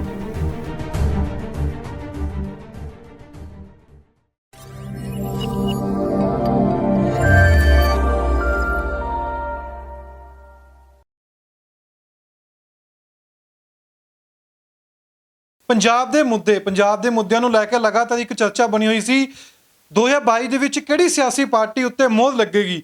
ਲੋਕਤੰਤਰ 'ਚ ਲੋਕਾਂ ਦਾ ਕੰਮ ਹੁੰਦਾ ਹੈ ਉਹ ਆਪਣੀ ਸਰਕਾਰ ਚੁਣ ਕੇ ਸੱਤਾ ਦੇ ਵਿੱਚ ਭੇਜਣ। ਉਹ ਦੂਸਰੇ ਪਾਸੇ ਕੀ ਕੋਈ ਵੀ ਸਿਆਸੀ ਪਾਰਟੀ ਹੈ ਉਹ ਪੰਜਾਬ ਦੇ ਨੌਜਵਾਨਾਂ ਨੂੰ ਜਾਂ ਪੰਜਾਬ ਦੇ ਸੁਨਹਿਰੀ ਭਵਿੱਖ ਨੂੰ ਸਹੀ ਦਿਸ਼ਾ ਵੱਲ ਲਿਜਾਦੇ ਨੇ। ਪੰਜਾਬ ਦੇ ਸਿਰ ਲਗਭਗ 3 ਲੱਖ ਕਰੋੜ ਰੁਪਇਆ ਕਰਜ਼ਾ ਹੈ ਜਿਸ ਦੀ ਸਾਲਾਨਾ ਵਿਆਜ ਲਗਭਗ 21,000 ਕਰੋੜ ਜਾਂਦੀ ਹੈ। ਹੁਣ ਕੋਈ ਵੀ ਸਿਆਸੀ ਪਾਰਟੀ ਕੀ ਇਹ ਦਮ ਰੱਖਦੀ ਹੈ ਉਹ ਪਲਾਨ ਦੱਸ ਸਕਣ, ਉਹ ਲੋਕਾਂ ਨੂੰ ਦੱਸ ਸਕਣ ਵੀ ਤੁਹਾਨੂੰ ਅਸੀਂ ਕਰਜ਼ੇ 'ਚੋਂ ਬਾਹਰ ਕੱਢਾਂਗੇ। ਚਿਹਰੇ ਬਦਲਦੇ ਨੇ, ਚਿਹਰੇ ਆਉਂਦੇ ਨੇ, ਸਭ ਕੁਝ ਚਲੇ ਜਾਂਦਾ ਹੈ, ਪਰ ਕੀ ਪੰਜਾਬ ਦੇ ਆਮ ਲੋਕਾਂ ਦੇ ਇਸ ਚਿਹਰੇ ਦੇ ਨਾਲ ਕੋਈ ਨਵਾਂ ਸੂਰਜ ਚੜ੍ਹਦਾ? ਤੇ ਦੂਸਰੇ ਪਾਸੇ ਵੀ ਚਰਚਾ ਕਰਾਂਗੇ ਜਿਸ ਤਰੀਕੇ ਨਾਲ ਅਲੱਗ-ਅਲੱਗ ਸਿਆਸੀ ਪਾਰਟੀਆਂ ਪੱਤੇ ਖੇਡਦੀਆਂ ਨੇ। ਕੋਈ ਕਹਿ ਦਿੰਦਾ ਵੀ ਤੁਹਾਨੂੰ ਇੰਨੀ ਯੂਨਿਟ ਬਿਜਲੀ ਫ੍ਰੀ ਦੇਵਾਂਗੇ, ਕੋਈ ਦਲਿਤ ਨੂੰ ਲੈ ਕੇ ਕਹਿ ਦਿੰਦਾ ਵੀ ਸਾਡਾ ਸੀਐਮ ਦਲਿਤ ਹੋਊਗਾ। ਇਹ ਚਰਚਾ ਚੱਲ ਜਾਂਦੀ ਹੈ ਕਿ ਅਸਲ ਮੁੱਦੇ ਤੇ ਕੋਈ ਵੀ ਸਿਆਸੀ ਪਾਰਟੀ ਗੱਲ ਕਰੂਗੀ। ਤੇ ਦੂਸਰੇ ਪਾਸੇ ਨਵਜੋਤ ਸਿੱਧੂ ਨੇ ਵੀ ਅਸਤੀਫਾ ਦੇ ਦਿੱਤਾ, ਹੁਣ ਉਹ ਪੰਜਾਬ ਕਾਂਗਰਸ ਦੇ ਪ੍ਰਧਾਨ ਨਹੀਂ ਰਹੇ। ਸਾਡੇ ਨਾਲ ਮੌਜੂਦ ਨੇ ਡਾਕਟਰ ਪਹਿਲਵਾਨ ਗਰਗ। ਸ਼ੁਰੂਆਤ ਕਰਾਂਗੇ ਮੁੱਦਿਆਂ ਨੂੰ ਲੈ ਕੇ ਕਿ ਵਾਕਈ ਪੰਜਾਬ ਦੇ ਵਿੱਚ ਸਨ ਅਹਿਮ ਮੁੱਦੇ ਨੇ ਜਾਂ ਰਾਜਨੀਤੀ ਹੈ। ਜੇ ਰਾਜਨੀਤੀ ਹੈ ਕਿ ਰਾਜਨੀਤੀ ਮੁੱਦੇ ਹੱਲ ਕਰ ਰਹੀ ਹੈ, ਜੇ ਮੁੱਦੇ ਨੇ ਫਿਰ ਰਾਜਨੀਤੀ ਕੀ ਉਹਨਾਂ ਤੋਂ ਦੂਰ ਭੱਜਦੀ ਹੈ। ਡਾਕਟਰ ਪਹਿਲਵਾਨ ਗਰਗ ਨਾਲ ਆਪਾਂ ਗੱਲਬਾਤ ਕਰਾਂਗੇ। ਸ਼ੁਰੂਆਤ ਕਰਾਂਗੇ ਪੰਜਾਬ ਦੇ ਆਉਣ ਵਾਲੇ 2022 ਦੀ ਚੋਣਾਂ ਤੋਂ ਵੀ ਕਿਹੜੀ ਸਿਆਸੀ ਪਾਰਟੀ ਦੇ ਉੱਤੇ ਲੋਕ ਮੋਹਰ ਲਗਾਉਣਗੇ ਇਹ ਲੋਕਾਂ ਨੂੰ ਪਤਾ, ਪਰ ਕਿਹੜੀ ਸਿਆਸੀ ਪਾਰਟੀ ਇਹ ਕਹੂਗੀ ਕਿ ਅਸੀਂ ਪੰਜਾਬ ਦਾ ਸੁਨਹਿਰੀ ਭਵਿੱਖ ਪੰਜਾਬ ਦੇ ਲੋਕਾਂ ਨੂੰ ਦੇਵਾਂਗੇ। ਸੋ ਪੰਜਾਬ ਨਿਊਜ਼ ਸੇ ਬਹੁਤ ਸਵਾਗਤ ਹੈ। ਸ਼ੁਕਰੀਆ ਜੀ। ਮੇਰੇ ਪਹਿਲਾ ਸਵਾਲ ਇਹ ਹੈ ਕਿ 2022 ਕੁਝ ਮਹੀਨੇ ਬਾਕੀ ਨੇ, ਚਰਨਜੀਤ ਸਿੰਘ ਚੰਨੀ ਸੀਐਮ ਬਣ ਜਾਂਦੇ ਨੇ, ਕੋਈ ਲੱਗਦਾ ਸਿਆਸੀ ਪਾਰਟੀ ਇਹ ਕਹਿ ਸਕਦੀ ਹੈ ਪੰਜਾਬ ਦੇ ਸੁਨਹਿਰੀ ਭਵਿੱਖ ਵਾਸਤੇ 3 ਲੱਖ ਕਰੋੜ ਰੁਪਏ ਕਰਜ਼ਾ ਉਹ ਉਤਾਰਨਗੇ, 21,000 ਕਰੋੜ ਸਾਲਾਨਾ ਵਿਆਜ ਜਾਂਦੀ ਹੈ। ਤੇ ਦੂਸਰੇ ਪਾਸੇ ਕਿ ਸਿਆਸੀ ਪਾਰਟੀ ਆਪਦੇ ਚਿਹਰੇ ਨੂੰ ਲੈ ਕੇ ਰਾਜਨੀਤੀ ਕਰਦੀ ਹੈ ਵੀ ਆਹ ਚਿਹਰਾ ਆ ਜਾਵੇ, ਉਹ ਚਿਹਰਾ ਚਲਾ ਜਾਵੇ। ਚਿਹਰੇ ਨਾਲ ਰਾਜਨੀਤੀ ਹੁੰਦੀ ਹੈ ਕਿ ਲੋਕ ਚਿਹਰਿਆਂ 'ਤੇ ਵੋਟ ਪਾਉਂਦੇ ਨੇ ਜਾ ਕੇ ਵੀ ਆਹ ਚਿਹਰਾ ਕਿਸੇ ਵੀ ਖਾਸ ਵਰਗ ਦਾ, ਉਹਨੂੰ ਵੋਟ ਪਾ ਦਾਂਗੇ ਸਾਡੀ ਸਰਕਾਰ ਬਣ ਜੂਗੀ। ਦੇਖੋ, ਜਿਹੜੀ ਸਾਡੇ ਪੰਜਾਬ ਦੀ ਤੇ ਪੂਰੇ ਭਾਰਤ ਦੀ ਸਿਆਸਤ ਹੈ ਨਾ, ਸਿਆਸਤ ਵਿਜੇ ਜੀ ਇਸ ਤਰ੍ਹਾਂ ਬਣਾ ਰੱਖੀ ਹੈ ਕਿ ਉਹਦੇ ਵਿੱਚ ਲੋਕਾਂ ਦੇ ਜਿਹੜੇ ਮੁੱਦੇ ਨੇ ਉਹ ਸ਼ਾਮਲ ਨਹੀਂ ਹੈਗੇ। ਉਹਦੇ ਵਿੱਚ ਲੋਕਾਂ ਨੂੰ ਲਾਲਚ ਦਿੱਤਾ ਜਾ ਰਿਹਾ ਹੈ। ਲੋਕਾਂ ਨੂੰ ਮੈਂ ਕਹਾਂਗਾ ਇੱਕ ਤਰੀਕੇ ਨਾਲ ਉਹ ਲਾਲਚ ਵੀ ਇਸ ਤਰ੍ਹਾਂ ਵੀ ਉਸੇ ਦੇ ਪੈਸੇ ਖੋ ਕੇ ਉਹਨੂੰ ਦਿੱਤੇ ਜਾ ਰਹੇ ਨੇ ਅੱਧੇ, ਤੇ ਨਾਲ ਕਿਹਾ ਜਾ ਰਿਹਾ ਤੈਨੂੰ ਲਾਲਚ ਦੇ ਰਿਹਾ। ਸੋ ਉਹ ਅਸੀਂ ਜਿਵੇਂ ਕਈ ਵਾਰ ਨਾ ਦੁਕਾਨਦਾਰ ਕੀ ਕਰਦਾ ਸੀ, ਕੋਈ ਸੌਦਾ ਲੈਣਾ ਆਉਂਦਾ ਬੱਚਾ ਤੇ ਉਹਨੂੰ ਨਾਲ ਰੂੰਗਾ ਦੇ ਦਿੰਦਾ ਸੀ। ਉਹਨੂੰ ਪਤਾ ਨਹੀਂ ਵੀ ਇਸੇ ਤੇਰੇ ਵਾਲੇ ਹੀ ਪੈਸਾ 'ਚੋਂ ਕਮਾਇਆ ਹੋਇਆ, ਤੈਨੂੰ ਥੋੜ੍ਹਾ ਜਿਹਾ ਦੇ ਕੇ ਕੁਛ ਕਰਤਾ ਵੀ ਆ ਇੱਕ ਗੋਲੀ ਮਿੱਠੀ। ਸੋ ਮਿੱਠੀ ਗੋਲੀਆਂ ਦਿੰਦੇ ਨੇ ਸਾਡਾ ਸਿਆਸਤਦਾਨ। ਮੈਨੂੰ ਲੱਗਦਾ ਨਹੀਂ ਵੀ ਅੱਜ ਜਿਹੜੇ ਲੋਕ ਇਹ ਕਹਿੰਦੇ ਨੇ ਬਾਰ-ਬਾਰ ਕਿ ਅਸੀਂ ਤੁਹਾਨੂੰ ਆਹ ਵੀ ਦੇ ਦਾਂਗੇ, ਆਹ ਵੀ ਦੇ ਦਾਂਗੇ, ਤੁਹਾਡੇ ਮਸਲੇ ਹੱਲ ਕਰ ਦਾਂਗੇ, ਨਹੀਂ ਕਰਨ ਦੀ ਗੱਲ ਕਰਦੇ। ਉਹ ਇੱਕ ਤਾਂ ਵੱਡੀ ਗੱਲ ਇਹ ਹੈ ਵੀ ਉਹ ਨਿਸ਼ਾਨੀਆਂ, ਲੱਛਣ, ਇਹ ਲੱਛਣ ਨੇ ਮੁੱਦਿਆਂ ਦੀ। ਰਾਜਨੀਤੀ ਨਾ ਹੋਣ ਕਰਕੇ ਲੱਛਣ ਨੇ ਕਿ ਲੋਕ ਗਰੀਬ ਨੇ, ਲੋਕਾਂ ਨੂੰ ਰਾਜ ਨਹੀਂ ਮਿਲ ਰਿਹਾ, ਲੋਕਾਂ ਨੂੰ ਸਿੱਖਿਆ ਨਹੀਂ ਮਿਲ ਰਹੀ, ਲੋਕਾਂ ਨੂੰ ਰੁਜ਼ਗਾਰ ਨਹੀਂ ਮਿਲ ਰਿਹਾ, ਸਾਡਾ ਵਾਤਾਵਰਨ ਖਰਾਬ ਹੋ ਰਿਹਾ, ਪਾਣੀ ਖਰਾਬ ਹੋ ਰਿਹਾ, ਲੋਕ ਲੜ ਰਹੇ ਨੇ ਆਪਸ ਵਿੱਚ, ਭ੍ਰਿਸ਼ਟਾਚਾਰ ਅੰਤਾਂ ਦਾ, ਕਿਸੇ ਦਫ਼ਤਰ 'ਚ ਕੋਈ ਕਿਸੇ ਦੀ ਸੁਣਵਾਈ ਨਹੀਂ ਹੈ, ਪਾਰਟੀਆਂ 'ਚ ਆਪਸ ਵਿੱਚ ਖੋਹ ਖਿੱਚ ਚੱਲ ਰਹੀ ਹੈ, ਹਰੇਕ ਇੱਕ ਦੂਜੇ ਦੇ ਉੱਤੇ ਆਉਂਦਾ, ਪਰਿਵਾਰ ਅੱਗੇ ਆ ਰਹੇ ਨੇ। ਸੋ ਇਹ ਸਾਰਾ ਕੁਛ ਨਿਸ਼ਾਨੀਆਂ ਨੇ ਬਿਮਾਰੀ ਦੀਆਂ। ਬਿਮਾਰੀ ਕੀ ਹੈ? ਬਿਮਾਰੀ ਇਹ ਹੈ ਕਿ ਅਸੀਂ ਜਿਹੜੇ ਪੰਜਾਬ ਦੇ ਵਿੱਚ ਜਿੰਨੇ ਸਾਡੇ ਅਧਿਕਾਰ ਸੀਗੇ ਕਿ ਅਸੀਂ ਆਪਦਾ ਆਪੇ ਫੈਸਲਾ ਕਰੀਏ, ਉਹ ਅਧਿਕਾਰ ਕੇਂਦਰ ਨੇ ਲੜੇ, ਉਹ ਤੇ ਬੋਲਿਆ ਨਹੀਂ ਕੋਈ। ਪਿਛਲੇ 30 ਸਾਲ 'ਚ ਇੱਕ ਵੀ ਪਾਰਟੀ ਇਹ ਨਹੀਂ ਬੋਲੀ ਤੁਸੀਂ ਸਾਡੇ ਅਧਿਕਾਰ ਹੀ ਕਿਵੇਂ ਖੋਈ ਜਾਂਦੇ ਹੋ। ਸਿੱਖਿਆ ਦਾ ਫੈਸਲਾ ਕੇਂਦਰ ਕਰੂ, ਕਿਹੜੀ ਭਾਸ਼ਾ 'ਚ ਸਿੱਖਿਆ ਦੇਣੀ ਹੈ, ਮੱਧਮ ਕੀ ਹੋਏਗਾ ਸਿੱਖਿਆ ਤੋਂ ਕੇਂਦਰ ਫੈਸਲਾ ਕਰੋ। ਨਵੀਂ ਸਿੱਖਿਆ ਨੀਤੀ ਆ ਗਈ। ਡਾਕਟਰਾਂ ਦਾ ਦਾਖਲਾ ਕਿਵੇਂ ਹੋਊਗਾ MD MS 'ਚ, ਲੋੜ ਸਾਨੂੰ ਹੈ ਸਪੈਸ਼ਲਿਸਟਾਂ ਦੀ, ਉਹ ਕੇਂਦਰ ਫੈਸਲਾ ਕਰੂਗਾ। ਫੀਸਾਂ ਕਿੰਨੀਆਂ ਹੋਣਗੀਆਂ, ਕੇਂਦਰ ਫੈਸਲਾ ਕਰੂਗਾ। ਪਾਣੀ ਤੁਹਾਡਾ ਧਰਤੀ ਥੱਲੇ ਮੋਟਰ ਲਾ ਸਕਦੇ ਹੋ ਜਾਂ ਨਹੀਂ ਲਾ ਸਕਦੇ, ਕੇਂਦਰ ਫੈਸਲਾ ਕਰੂਗਾ। ਜੰਗਲ ਨੇ ਤੁਹਾਡੇ, ਉਹ ਜੰਗਲ ਦੇ ਵਿੱਚ ਤੁਸੀਂ ਕੀ ਕਰਨਾ ਕੀ ਨਹੀਂ ਕਰਨਾ, ਕੇਂਦਰ ਫੈਸਲਾ ਕਰੂਗਾ। ਸੜਕਾਂ ਦੇ ਉੱਤੇ ਹੁਣ RC ਵੀ ਕੇਂਦਰ ਬਣਾਏਗਾ, ਉਹਦਾ ਅਧਿਕਾਰੀ ਆ ਕੇ ਬੈਠੂ। ਰੋਡ ਟਰਾਂਸਪੋਰਟ ਐਕਟ ਬਣਾਤਾ। ਤੁਸੀਂ ਟੈਕਸ ਇਕੱਠਾ ਕਰ ਜਾਓ ਆਪਣਾ, ਉਹ ਟੈਕਸ ਵੀ ਕੇਂਦਰ ਫੈਸਲਾ ਕਰੇਗਾ। ਕੇਂਦਰ ਇਕੱਠਾ ਕਰੇਗਾ, ਉਹਦੇ 'ਚ ਤੁਹਾਨੂੰ ਤੁਹਾਡਾ ਹਿੱਸਾ ਵਾਪਸ ਕਰੇਗਾ। ਪੈਸੇ ਪਹਿਲਾਂ ਉਹਦੀ ਜੇਬ 'ਚ ਜਾਣਗੇ। ਸੋ ਜਦ ਤੁਸੀਂ ਹਰੇਕ ਚੀਜ਼ ਦੇ ਉੱਤੇ ਕਿਸੇ ਨੂੰ ਫੜ ਕੇ UAP ਦੇ ਅੰਡਰ ਜਾਣੀ ਕਿ ਕਾਨੂੰਨ, ਅੰਦਰੂਨੀ ਕਾਨੂੰਨ ਜਿਹੜੀ ਸੁਰੱਖਿਆ, ਉਹ ਵੀ ਕੇਂਦਰ ਹੀ ਕਰੇਗਾ ਇੱਕ ਕਿਸਮ ਦੀ। ਸੋ ਫਸਲਾਂ ਦੇ ਭਾਅ ਕੇਂਦਰ ਤੈਅ ਕਰੇਗਾ, ਖੇਤੀ ਦਾ ਠੇਕਾ ਕੇਂਦਰ ਤੈਅ ਕਰੇਗਾ, ਜ਼ਰੂਰੀ ਵਸਤਾਂ ਦਾ ਭੰਡਾਰਨ ਹੋਣਾ ਨਹੀਂ ਹੋਣਾ ਉਹ ਕੇਂਦਰ ਤੈਅ ਕਰੇਗਾ। ਸੋ ਜੇ ਤੁਸੀਂ ਹਰੇਕ ਚੀਜ਼ ਦੇ ਉੱਤੇ ਕੇਂਦਰ ਨੇ ਹੀ ਫੈਸਲੇ ਕਰਨੇ ਨੇ ਤੇ ਫਿਰ ਪੰਜਾਬ ਕੀ ਕਰੂਗਾ ਜਾਂ ਸੂਬਾ ਕੀ ਕਰੂਗਾ? ਇਹਦੇ ਉੱਤੇ ਬੋਲੇ ਹੀ ਨਹੀਂ। ਪਰ ਹੈ ਨਹੀਂ ਤੁਹਾਡੇ ਕੋਲ ਅਧਿਕਾਰ ਕੋਈ। ਫਿਰ ਤੁਸੀਂ ਕੀ ਕਹਿੰਦੇ ਹੋ ਵੀ ਇਹ ਖੋਹ ਖਿੰਝ ਕਰੀ ਜਾਓ। ਉਹਦੇ 'ਚ ਕੀ ਆ ਵੀ ਜਾਇਦਾਦ ਵੇਚੀ ਜਾਓ। ਚਾਹੇ ਤੁਸੀਂ ਕਹਿ ਦਿਓ ਵੀ ਅਸੀਂ MSME ਡਿਵੈਲਪ ਕਰਨੀ ਆ ਜੀ, ਅਸੀਂ ਜਿਹੜਾ ਉਹ ਰੱਤੇਵਾੜਾ ਦਾ ਜੰਗਲ ਆ ਉਹ ਮੱਤੇਵਾੜਾ ਦਾ ਉਹ ਵੇਚ ਦਿਓ, ਫਲਾਣਾ ਵੇਚ ਦਿਓ। ਜਾਂ ਤੁਸੀਂ ਪਹਿਲਾਂ ਬਾਦਲ ਸਾਹਿਬ ਨੇ ਇੱਕ ਸਕੀਮ 'ਚ OBGUL ਕਹਿੰਦੇ ਸੀ, optimum use of government land, ਉਹਦੇ ਸਰਕਾਰੀ ਜਿਹੜੇ ਰੈਸਟ ਹਾਊਸ ਸੀ ਹੋਰ ਸੀ ਉਹ ਵੇਚ ਦਿਓ। ਆ ਪਟਿਆਲੇ ਇਹਨਾਂ ਨੇ ਵੇਚੀ, ਉਹ 12 ਦੇ ਇੱਥੇ ਸਾਹਮਣੇ ਗੁਰਦੁਆਰਾ ਦੂਨਵਾਨ ਦੇ ਲਾਗੇ ਖੱਬੇ ਹੱਥ ਨੂੰ ਬਹੁਤ ਜ਼ਿਆਦਾ ਉੱਥੇ ਵੈਟਰਨਰੀ ਹਸਪਤਾਲ ਇੰਸਟੀਚਿਊਟ ਸੀ, ਉਹ ਸਾਰੀ ਵੇਚੀ। ਹੁਣ ਮੈਂ ਦੇਖਿਆ ਉੱਥੇ ਮਾਲ ਬਣੇ ਹੋਏ ਨੇ। ਉਹ ਜਾਣੀ ਕਿ ਜਿਹੜੀ ਤੁਹਾਡੀ ਪ੍ਰਾਈਮ ਲੈਂਡ ਹੈ, ਵੱਡੀ ਵੱਡੀ ਲੈਂਡ ਹੈ, ਵੱਡੇ ਵੱਡੇ ਸਰੋਤ ਨੇ, ਉਹ ਵੇਚ ਦਿਓ। ਕਰਨਾ ਤਾਂ ਕੁਝ ਨਹੀਂ, ਜਾਂ ਕਰਜ਼ਾ ਲਈ ਜਾਓ ਜੋ ਤੁਸੀਂ ਕਿਹਾ। ਹੁਣ ਜਿਹੜਾ ਕਰਜ਼ਾ ਇੰਨਾ ਜ਼ਿਆਦਾ ਵੱਧ ਰਿਹਾ ਹੈ, ਇਹ ਵੀ ਪਿਛਲੇ 30 ਸਾਲਾਂ 'ਚ ਹੀ ਹੋਇਆ, ਬਲਕਿ 20 'ਚ ਹੀ। ਜੇ ਮੈਂ ਦੇਖਾਂ 2002 ਦੇ ਵਿੱਚ ਕਰਜ਼ਾ ਜਿਹੜਾ ਸੀ ਪੰਜਾਬ ਜੰਮੇ, ਉਹ ਕਰਜ਼ਾ ਕੋਈ ਸਾਰਾ ਹੀ 5-4 ਹਜ਼ਾਰ ਕਰੋੜ ਸੀ, 7 ਹਜ਼ਾਰ ਕਰੋੜ। 2007 ਦੇ ਵਿੱਚ ਉਹ 52,000 ਕਰੋੜ ਹੋ ਗਿਆ ਸੀ, ਅਤੇ ਉਹ 'ਚੋਂ 4,3773 ਕਰੋੜ ਮਾਫ ਹੋ ਗਿਆ ਸੀ। ਇਸ ਕਰਕੇ 48-48 ਹਜ਼ਾਰ ਕਰੋੜ ਰਹਿ ਗਿਆ ਸੀ। ਅਤੇ ਹੁਣ ਉਦੋਂ ਬਾਅਦ ਜਦ 10 ਸਾਲ ਅਕਾਲੀ ਜਨਤਾ ਸਰਕਾਰ ਰਹੀ, ਅਕਾਲੀ ਬੀਜੇਪੀ ਸਰਕਾਰ ਨੇ ਕਰਜ਼ਾ ਲਈ ਗਏ, ਅਤੇ ਉਹ ਹੋ ਗਿਆ 1,82,000 ਕਰੋੜ ਜਿੱਦੇ ਛੱਡ ਕੇ ਗਏ। ਉਹ 1,82,000 ਕਰੋੜ 'ਚ ਅਸਲ ਕਰਜ਼ਾ ਤਾਂ 1,52,000 ਸੀ। 30,000 ਕਰੋੜ ਤੋਂ ਜਿਹੜਾ ਕਣਕ ਵਾਲਾ ਚੱਕਰ ਸੀਗਾ ਉਹ ਵਿੱਚ ਪਾ ਗਏ ਉਹ ਕਰਜ਼ੇ ਦੇ, ਵੀ ਇਹਨੂੰ ਕਰਜ਼ਾ ਮੰਨ ਲਓ, ਐਡਵਾਂਸ ਲਿਆ ਹੋਇਆ ਸੀ। ਸੋ 1,82,000 ਕਰੋੜ ਹੋ ਗਿਆ। ਅਤੇ ਹੁਣ ਜਿਹੜਾ ਬਜਟ 'ਚ ਪੇਸ਼ ਕਰਿਆ ਇਹਨਾਂ ਨੇ 5 ਸਾਲਾਂ 'ਚ, ਅਜੇ 4 ਹੀ ਹੋਏ ਨੇ, 5ਵਾਂ ਤਾਂ ਅਜੇ ਚੱਲ ਰਿਹਾ, 2,73,703 ਕਰੋੜ ਹੋ ਜਾਣਾ, ਯਾਨੀ ਕਿ 90,000 ਕਰੋੜ 91,000 ਕਰੋੜ ਹੋਰ ਚੜ੍ਹ ਗਿਆ। ਜੇ ਤੁਸੀਂ 91,000 ਕਰੋੜ ਚੜ੍ਹ ਗਿਆ, ਜਿਹੜਾ ਹੁਣ ਮੁਲਾਜ਼ਮਾਂ ਨੂੰ ਦਿੱਤਾ ਹੈ ਆਪਣਾ ਹੋਰ ਜਿਹੜੇ ਨਵਾਂ ਪੇ ਕਮਿਸ਼ਨ ਅਤੇ ਜਿਹੜੀਆਂ ਨਵੀਆਂ ਪੋਸਟਾਂ ਭਰ ਰਹੇ ਨੇ, ਜੇ ਹੋ ਗਈਆਂ ਤਾਂ ਇਹਦੇ ਨਾਲ ਤਕਰੀਬਨ 21,000 ਕਰੋੜ ਹੋਰ ਚਾਹੀਦਾ, 25,000। ਉਹ ਜੋ ਤੁਸੀਂ ਕਿਹਾ ਵੀ 3 ਲੱਖ ਕਰੋੜ ਇਹ ਕਰਦਾ, ਜਿਹੜਾ ਤੁਸੀਂ 21,000 ਕਰੋੜ ਕਿਹਾ, 21,000 ਕਰੋੜ ਤਾਂ 2,73,000 ਕਰੋੜ ਦਾ ਹੀ ਵਿਆਜ ਹੈ। ਜੇ 3 ਲੱਖ ਹੋ ਗਿਆ ਉਹਦਾ ਵਿਆਜ ਤਾਂ 24-25,000 ਕਰੋੜ ਹੋ ਜਾਣਾ। 21,000 ਤੁਸੀਂ ਉਹ ਬਜਟ ਫਿਗਰ ਦੱਸੀ ਹੈ, ਉਹ ਠੀਕ ਹੈ ਤੁਹਾਡੀ ਫਿਗਰ, ਪਰ ਉਹ 2,73,000 ਦਾ ਜਿਹੜਾ 26,000 ਹੋਰ ਆਊ ਉਹਦਾ। ਸੋ ਇਸ ਕਰਕੇ ਸਾਡੀ ਜਿਹੜੀ ਸਿਆਸਤ ਹੈ, ਹੁਣ ਕਿਸੇ ਨੇ ਕਰਜ਼ਾ ਐਂ ਨਹੀਂ ਮੋੜਨਾ। ਜਿਹੜੇ ਕਹਿੰਦੇ ਜੀ ਤੁਹਾਨੂੰ ਅਸੀਂ ਪੈਨਸ਼ਨ ਇੰਨੀ ਦੇ ਦਾਂਗੇ, ਤੁਹਾਨੂੰ ਬੱਸਾਂ 'ਚ ਸਫ਼ਰ ਦੇ ਦਾਂਗੇ, ਤੁਹਾਨੂੰ ਆਟਾ ਦਾਲਾਂ ਦੇ ਦਾਂਗੇ, ਤੁਹਾਨੂੰ ਫਲਾਣੀ ਚੀਜ਼ ਦੇ ਦਾਂਗੇ, ਦੇਣਗੇ ਕਿੱਥੋਂ? ਪੈਸਾ ਆਉਣਾ ਜਾਣਾ ਖਜ਼ਾਨੇ 'ਚ। ਦੂਜੇ ਪਾਸੇ ਕਹਿੰਦੇ ਖਜ਼ਾਨਾ ਖਾਲੀ ਆ, ਜੇ ਖਜ਼ਾਨਾ ਖਾਲੀ ਆ ਤਾਂ ਪੈਸਾ ਕਿੱਥੇ ਆਏਗਾ?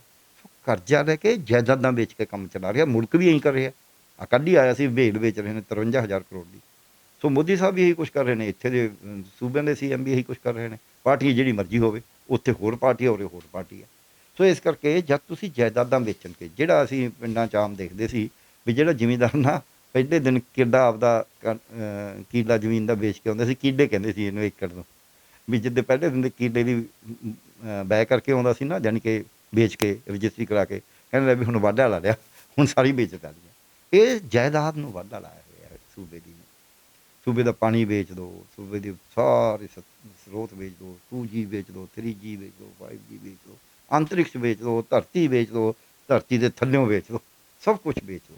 ਅੱਛਾ ਸਰ, ਮੇਰਾ ਇੱਕ ਹੋਰ ਸਵਾਲ ਹੈ ਕਿ ਜਦੋਂ ਸਭ ਕੁਝ ਵਿਕ ਰਿਹਾ, ਜੇ ਤੁਸੀਂ ਹੁਣ ਜ਼ਿਕਰ ਕਰਦੇ ਹੋ ਵੀ ਪੰਜਾਬ ਦੇ ਵਿੱਚ, ਫਿਰ ਕਾਂਗਰਸ ਪਾਰਟੀ ਨੂੰ 4.5 ਸਾਲ ਹੋ ਗਏ ਨੇ ਪੰਜਾਬ 'ਚ, ਕੋਈ ਵੀ ਸਿਆਸੀ ਪਾਰਟੀ ਹੈ, ਚਾਹੇ ਅਕਾਲੀ ਦਲ ਹੈ, ਚਾਹੇ ਕਾਂਗਰਸ, ਆਮ ਆਦਮੀ ਪਾਰਟੀ ਤਾਂ ਸੱਤਾ ਵਿੱਚ ਵੀ ਨਹੀਂ ਆਈ ਪੰਜਾਬ 'ਚ, ਕਿ ਇਹ ਕੇਂਦਰ ਕੋਲ ਜਾ ਕੇ ਮੰਗ ਰੱਖਦੇ ਨੇ ਵੀ ਸਾਡੇ ਸੂਬੇ ਦੇ ਵਿੱਚ ਆਹ ਹੋਣਾ ਚਾਹੀਦਾ, ਸਾਡੇ ਸੂਬੇ ਨੂੰ ਆਹ ਚੀਜ਼ਾਂ ਚਾਹੀਦੀਆਂ ਨੇ, ਕਿ ਇਹ ਸਰੈਂਡਰ ਕਰਕੇ ਆ ਜਾਂਦੇ ਨੇ? ਹੁਣ ਵੀ ਆਪਾਂ ਦੇਖਿਆ ਚਰਨਜੀਤ ਸਿੰਘ ਚੰਨੀ ਨੇ ਕੈਬਨਿਟ ਮਿਨਿਸਟਰਾਂ ਦੀ ਲਿਸਟ ਲੈਣੀ ਸੀ, ਦਿੱਲੀ ਗਏ, ਵਾਪਸ ਆਏ, ਫਿਰ ਫੋਨ ਆ ਗਿਆ, ਫਿਰ ਦਿੱਲੀ ਗਏ। ਕਿ ਸਾਰੀ ਖੇਡ ਦਿੱਲੀ ਤੋਂ ਚੱਲਦੀ ਹੈ, ਚਾਹੇ CM ਦਾ ਚਿਹਰਾ ਕੋਈ ਵੀ ਹੋਵੇ, ਕਿਸੇ ਵੀ ਸਿਆਸੀ ਪਾਰਟੀ ਦਾ। ਦੇਖੋ ਤਾਂ ਆਪਾਂ ਨੂੰ ਪਤਾ ਹੀ ਹੈ, ਇਹਨਾਂ ਦੇ ਤਾਂ ਫੇਰ ਚਲੋ ਆ ਕੇ ਬੁਲਾ ਕੇ ਪੁੱਛਿਆ। 4 ਰਾਜਾਂ ਦੇ CM 5 ਵਾਰੀ ਬਦਲ ਰਹੇ ਨੇ BJP ਨੇ, NDA ਨੇ। ਕਰਨਾਟਕ 'ਚ ਬਦਲਿਆ ਜੈਦਿਯੂਰੱਪਾ ਨੂੰ, ਰੂਪਾਨੀ ਨੂੰ ਬਦਲਿਆ ਗੁਜਰਾਤ ਦੇ ਵਿੱਚ, ਇੱਥੇ ਬਦਲਿਆ 2 ਵਾਰੀ ਉੱਤਰਾਖੰਡ 'ਚ, ਅਸਾਮ 'ਚ ਬਦਲਿਆ। ਉਹਨਾਂ ਪੁੱਛਿਆ ਤੱਕ ਵੀ ਨਹੀਂ, ਪੂਰੀ ਗੁਜਰਾਤ ਦੀ ਪੂਰੀ ਕੈਬਨਿਟ ਬਦਲਦੀ ਉੱਤੋਂ। ਸੋ ਜਦ ਇਹ ਸਾਡੀ ਰਾਜਨੀਤੀ 'ਚ ਮੈਂ ਜਿਹੜਾ ਕਹਿੰਦਾ ਨਾ, ਪਰਿਵਾਰੀ, ਵਪਾਰੀ ਅਤੇ ਦਰਬਾਰੀ, ਆਹ ਦਰਬਾਰੀ ਹੈ ਵੀ ਉਸਲੇ ਦੀ ਗੱਲ ਸੁਣੀ ਜਾਣੀ ਹੈ, ਥੱਲੇ ਵਾਲਿਆਂ ਨੂੰ ਦਬਾ ਕੇ ਰੱਖਣਾ। ਇਸੇ ਕਰਕੇ ਝਗੜੇ ਜ਼ਿਆਦਾ ਪੈ ਰਹੇ ਨੇ। ਉਹ ਚਾਹੇ ਇੱਕ ਪਾਰਟੀ ਹੈ, ਚਾਹੇ ਦੂਜੀ ਪਾਰਟੀ ਹੈ, ਇਹਨਾਂ ਨੂੰ ਤਾਂ ਫਿਰ ਵੀ ਮੈਂ ਇਹ ਕਹਿਣ ਨੂੰ ਤਿਆਰ ਹਾਂ ਵੀ ਚਲੋ ਕੋਈ ਮਾੜੀ ਮੋਟੀ ਰਾਏ ਕਰਨ ਦੀ ਕੋਸ਼ਿਸ਼ ਕਰੀ ਹੈ, ਤਾਂ ਹੀ ਇਹ ਰਸਾ ਕਸੀ ਹੋਈ ਹੈ। ਤੁਸੀਂ ਕਦੇ ਖਬਰ ਪੜ੍ਹੀ ਵੀ ਗੁਜਰਾਤ ਦੇ ਵਿੱਚ ਉਹਨਾਂ ਨੇ ਗੇੜਾ ਲਾਇਆ ਜੀ, ਜਾ ਕੇ ਆਏ, ਫਲਾਣਾ ਆਇਆ, ਫਲਾਣਾ ਗਿਆ? ਤੁਸੀਂ ਉੱਤਰਾਖੰਡ ਦੀ ਸੁਣੀ ਹੈ ਖਬਰ ਵੀ ਉਹ ਗਏ ਸੀ ਜੀ, ਉੱਥੇ ਗਏ, ਉੱਥੋਂ ਆ ਗਏ, ਉੱਥੇ ਚਲੇ ਗਏ? ਇਹ ਸੁਣੀ ਹੈ ਕੋਈ ਖਬਰ? ਨਹੀਂ ਸੁਣੀ ਨਾ। ਕਿਉਂ ਨਹੀਂ ਸੁਣੀ? ਕਿਉਂਕਿ ਉਹ ਇਹ ਕਰਦੀ ਨਹੀਂ ਹੈਗੇ, ਕਿਸੇ ਨੂੰ ਇਹ ਅਲਾਉ ਹੀ ਨਹੀਂ ਕਰਦੇ। ਇੱਥੇ ਮਾੜਾ ਮੋਟਾ ਲਾਓ ਕਰਿਆ, ਪਰ ਫੈਸਲਾ ਤਾਂ ਇਸ ਤਰ੍ਹਾਂ ਹੀ ਹੁੰਦਾ, ਪਰ ਫਿਰ ਵੀ ਰਲ ਮਿਲ ਕੇ ਕਰੇ। ਇਕੱਲੇ ਨਹੀਂ, ਇਕੱਲੀ ਹਾਈ ਕਮਾਂਡ ਦਾ ਫੈਸਲਾ ਨਹੀਂ ਹੋ ਸਕਦਾ, ਕਿਉਂਕਿ ਸਾਰਿਆਂ ਨੂੰ ਸੁਣਿਆ ਗਿਆ। ਜੇ ਹਾਈ ਕਮਾਂਡ ਨੇ ਕਰਨਾ ਹੁੰਦਾ ਫਿਰ ਪਹਿਲੇ ਦਿਨ ਹੀ ਕਰ ਦਿੰਦੇ, ਜਿਹਦਾ ਵੀ ਕਰਨਾ ਸੀ। ਫਿਰ 3-4 ਵਾਰੀ ਇਹ ਰੇੜਕਾ ਜਿਹਾ ਕਿਉਂ ਪਾਇਆ?